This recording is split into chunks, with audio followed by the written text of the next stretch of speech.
ये सब 2700 बिरादरी में 2 ही बिरादरी जानी जाती है। माफ़ी चाहूँगा और तथ्य के साथ भी बता सकता हूँ मैं, तथ्यों के आधार पर जाति भी एक गाली की तरह दी जाती है, चमार चूड़ा। अब चमार चूड़ा में एक ने तो झाड़ू नहीं छोड़ी, एक ने चमड़ा उतारना छोड़ दिया। बीपी मौर्य जी के विषय में आप बात करें, उनके पिताजी चमड़े का काम करते थे, जिन्हें पता ना हो मैं बता दूं। खैर के रहने वाले जो बात कही, राजनीति से उम्मीद मत करना साथियों कि वो परिवर्तन लाएंगे। सामाजिक आंदोलन ही परिवर्तन ला सकता है। और सबसे पहले हमें अपनी जाति प्रथा खत्म करनी पड़ेगी। जाति तोड़ो, समाज जोड़ो। जब तक इस विषय पे काम नहीं करोगे, कितनी गोष्ठी कर लो, कितनी कविता पाठ कर लो, कितना दोहा-बंद सुना लो, क्या होता है इनसे? बताओ क्या हो रहा है? बड़ी तकलीफ होती है यार जब आप। बाकी जैसा मैंने अनुभव किया है अपने जीवन में, पिता से बड़ा गुरु, पिता से बड़ा टीचर को दूसरा हो नहीं सकता। आज भी मैं उन्हें बहुत ही सौभाग्यशाली मानूंगा जिनके आज भी पिता जिंदा हैं। उन्हें पिताजी का मार्गदर्शन और उनकी कुछ सेवा करने का मौका मिलता है। बाकी अनुभव ये कहता है कि जब तक पिता जिंदा रहते हैं तब तक लोग समझ नहीं पाते, उनके जाने के बाद याद आती है, फिर तो समय निकल जाता है। अगर जीते जी हम समझ लें, जैसा अभी प्रोफेसर साहब ने बताया बहुत विस्तार से, परम श्रद्धेय डॉक्टर गंगाराम जी के विषय में, बीपी मौर्य जी, काशीराम जी से पहले संघप्रिय गौतम जी, हम तो इन्हें जब से जानते हैं जब उनका नाम भगवत प्रसाद मौर्य होता था। बुद्ध प्रिय मौर्य नहीं, भगवत प्रसाद मौर्य, क्योंकि हम उनके क्षेत्र से भी रहे हैं। और सही मायने में कॉलेज टाइम में कभी बीपी मौर्य जी का भाषण सुन के हमने माइक पर बोलना सीखा, तो हम तो उन्हें अपना गुरु मानते हैं। दूसरे संघप्रिय गौतम जो खानचंद गौतम होते थे, बुलंदशहर कोर्ट में बैठते थे। और अब हमें आज मौका मिला, मैं तो अपने को धन्य मानूंगा कि परम श्रद्धेय डॉक्टर गंगाराम जी के यहाँ पुष्पांजलि करने मुझे पता चला। जैसे ही मुझे मैसेज मिला तो मैं चला आया। साथियों, ज़रूरत आज ये नहीं कि हमारे पिताजी ने, हमारे पूर्वजों ने हमको क्या पढ़ाया, क्या सिखाया, क्या शिक्षा दी। ज़रूरत ये है कि हम क्या कर रहे हैं, हम चल रहे हैं क्या उस रास्ते पे। बाबा साहब की बड़ी दुआई, मेरा भी जीवन पूरा निकल गया। मैंने कॉलेज टाइम से ही बाबा साहब का झंडा उठाया, पूरा जीवन। अब कई बार ऐसा लगता है कि सही दिशा में काम हो नहीं रहा, या सुविधाभोगी लोग ज़्यादा हो गए। क्या ज़रूरत है, 2-4 लोग 10-20-50 ऐसे इकट्ठे हुए, लंबी लंबी बातें करी, अपने अपना ज्ञान बांटा और चल दिए। अभी जैसे मेरे से पूर्व वक्ता जो कह रहे थे, बैंक ऑफिसर, कि मूर्ति लगाते ही एकदम ये बात हुई, ये मूर्ति का किसकी लगा रहे हो? बाबा साहब जाटक थोड़े ही थे। आज जो लोग जानते हैं, मैं मुंबई कई बार गया हूँ, महार लोग शुगर पालते हैं। हमारे शुगर किस बिरादरी में पलते हैं? उन्हें मेहतर भी कहते हैं, वो महार मेहतर, उनका वही आचरण। बाकी हमारे लोग, परसों एक मीटिंग में मैं था कॉन्स्टिट्यूशन क्लब में, अरे बड़ी पीड़ा होती है सुन के भाई। अभी जो आया है ये सुप्रीम कोर्ट का आदेश, कुछ लोग खुश हो रहे हैं, कुछ लोग खुश हो रहे हैं, कुछ लोग विरोध कर रहे हैं। वो ये कह रहे हैं अरे यार बहुत सही कर दिया सुप्रीम कोर्ट ने, तो अब हमको मौका मिलेगा।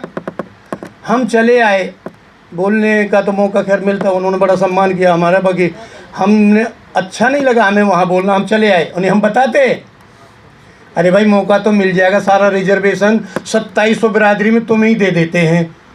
मिलेगा कैसे? जब बच्चों को पढ़ाओगे तभी तो। वो कहते हैं जी, आप कहते हैं झाड़ू छोड़ो कलम उठाओ परिवर्तन आ जाएगा।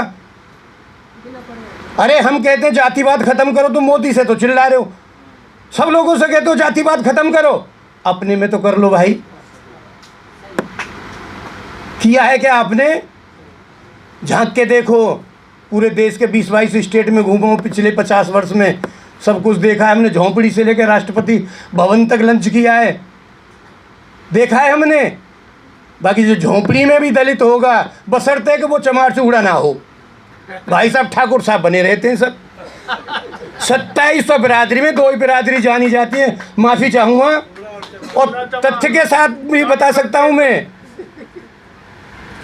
तथ्यों के आधार पर जाति भी एक गाली की तरह दी जाती है, चमार चूड़ा। अब चमार चूड़ा में एक ने तो झाड़ू नहीं छोड़ी, एक ने चमड़ा उतारना छोड़ दिया। बीपी मौर्य जी के विषय में आप बात करें, उनके पिताजी चमड़े का काम करते थे, जिन्हें पता ना हो मैं बता दूं। खैर के रहने वाले, जल्दी तो नहीं, मैं 2 मिनट, अच्छा नज़दीक से सुन रहे, बैठ जाओ, वैसे सुना। मुझे ऐसे लग रहा है बार बार टोक दूँ, मैं वैसे ज़्यादा टाइम लेता नहीं। बाकी आज मौका मेरा विद्वान साथियों का, विद्वान साथियों के बीच में बोलने का पहली बार मौका मिल रहा है, अन्यथा तो हम ऐसी भोली भाली पब्लिक को बहकाते रहते हैं। अभी प्रोफेसर साहब ने जो बात कही, राजनीति से उम्मीद मत करना साथियों, क्यों परिवर्तन लाएंगे। सामाजिक आंदोलन ही परिवर्तन ला सकता है। और सबसे पहले हमें अपनी जाति प्रथा खत्म करनी पड़ेगी। जाति तोड़ो, समाज जोड़ो। जब तक इस विषय पे काम नहीं करोगे, कितनी गोष्ठी कर लो, कितनी कविता पाठ कर लो, कितना दोहा-बंद सुना लो, क्या होता है इनसे? बताओ क्या हो रहा है? बड़ी तकलीफ होती है यार, जब अपने साथी लोग किसी से पूछते हैं तो घुमा फिरा के ऐसे बताएंगे, हम फलाने ठाकुर हैं, हम ढिमकाने ठाकुर हैं। भाई ठाकुर लगाने से क्या हो जाएगा? अरे दिखने चाहिए ना यार, तुम ठाकुर से श्रेष्ठ, ठाकुर से 21। हम कहीं जाते हैं, क्या नाम है, डॉक्टर सीपी सिंह, और पूर्वांचल में तो हमने देखा वहाँ सिंह कोई लगा ही नहीं सकता अदर देन ठाकुर। वहाँ हमें कहते आइए ठाकुर साहब। मैं एक पांडे के उसमें गया गोने में, उसका जीजा बन गए। उसका जीजा नहीं था, कहने लगा जी वो हमारे मान जो बैठता है, अब वहाँ बड़ा पैसा है जी, हमें जो दुल्हा को मिलता है हमें भी मिला, और वहाँ आइए आइए सिंह साहब, आइए ठाकुर साहब। मैंने कहा पांडे, मैं तो ठाकुर साहब नहीं, ठाकुर साहब कैसे कहते? कह जी ये सिंह यहाँ सिर्फ ठाकुर साहब ही लगा सकते हैं। चलो वो अलग विषय रहा। साथियों, मैं जो तकलीफ़ मैं पूरा जीवन जी रहा हूँ उसे व्यक्त कर रहा हूँ कि ये जाति जो आपस में जब तक आप नहीं ख़त्म करेंगे, जब तक रोटी बेटी का रिश्ता नहीं आप शुरू करेंगे, अरे कोई जाटव नहीं, कोई खटीक नहीं, कोई वाल्मीकि नहीं, कोई धोबी, रेगड़, बैरवा, कोली, जितने लोग हैं ये समझेंगे हम शेड्यूल कास्ट हैं। और भैया सीधी सी बात है, जो लोग कह रहे हैं ना सुप्रीम कोर्ट ने बड़ा बढ़िया काम कर दिया, जब हमें भी हिस्सा मिलेगा, ये तो एक ही बिरादरी ले गई, जो पढ़ा है वो ले गया। ये देखिए ना कि हमारे बुजुर्गों ने घास छील छील, कहाँ थी ज़मीन जायदाद, कहाँ थे हमारे बिजनेस, मजदूरी कर करके पढ़ा दिया। कोई डॉक्टर बना, कोई इंजीनियर बना, आज दिल्ली में सब करोड़पति, लखपति, करोड़पति सब ही हैं। बच्चों को पढ़ाओ, हुआ क्या? उल्टा काम चल रहा है। बाबा साहब ने मूल मंत्र दिए, शिक्षित बनो, संगठित रहो, संघर्ष करो। उल्टा पढ़ना शुरू कर दिया लोगों ने, संघर्ष करो, जुगाड़ सा बन जाए तो कहीं संगठित हो जाओ, और शिक्षित तो बनी जाएंगे जब मौका सा देख के। ये क्या तमाशा चल रहा है? समाज कैसे सुधरेगा मुझे बता दो, कोई बता दे भाई। ऐसे ये है तरीका, जब तक 2700 बिरादरी शेड्यूल्ड कास्ट की ये ना कहें हम एक दादा की औलाद हैं, हम एक हैं, एक अनुसूची में हमें बांधा है बाबा साहब ने, अधिकार मिलेंगे उसे मिलेंगे भाई जो पढ़ेगा। शिक्षा मूल मंत्र, जो शिक्षित है वही तो रिजर्वेशन का फ़ायदा लेगा। अब हम रिजर्वेशन के लिए तो लपक रहे, बच्चों को पढ़ा नहीं रहे। अरे भाई क्या तमाशा,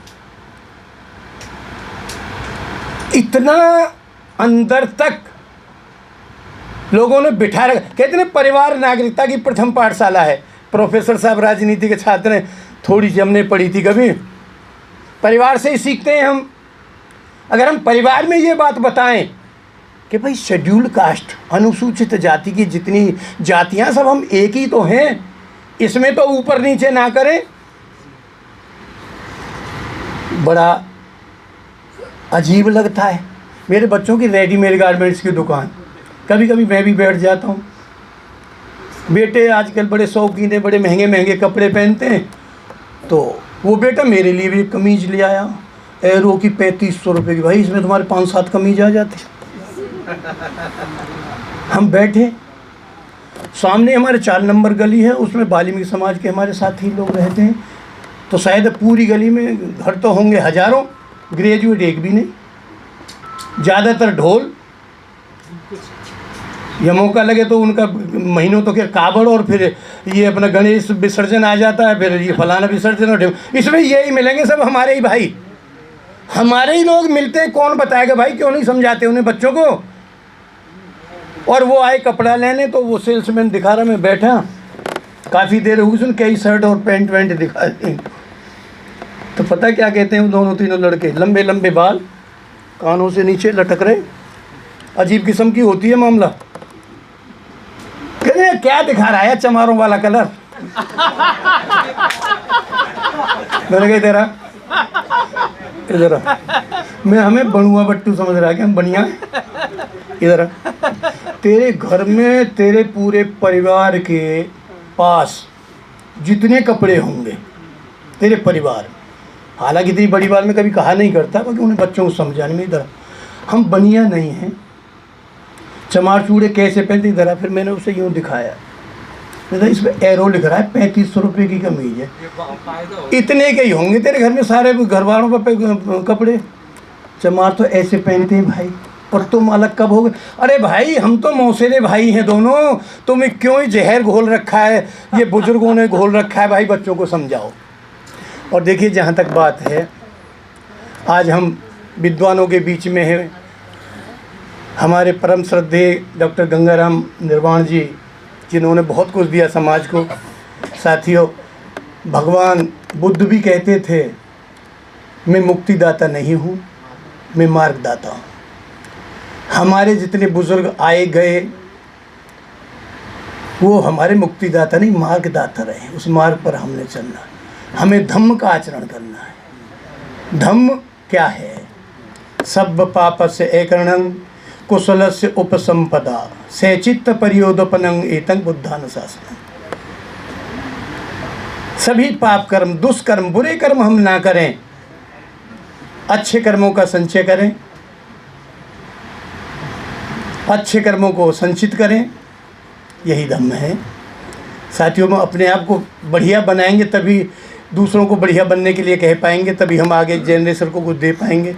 आपने मेरे छोटे से विद्वानों के बीच में छोटा सा इंसान, आपने मुझे बड़े ध्यान से, बड़े शांति प्रिय तरीके से सुना, उसके लिए बहुत बहुत धन्यवाद। जय भीम।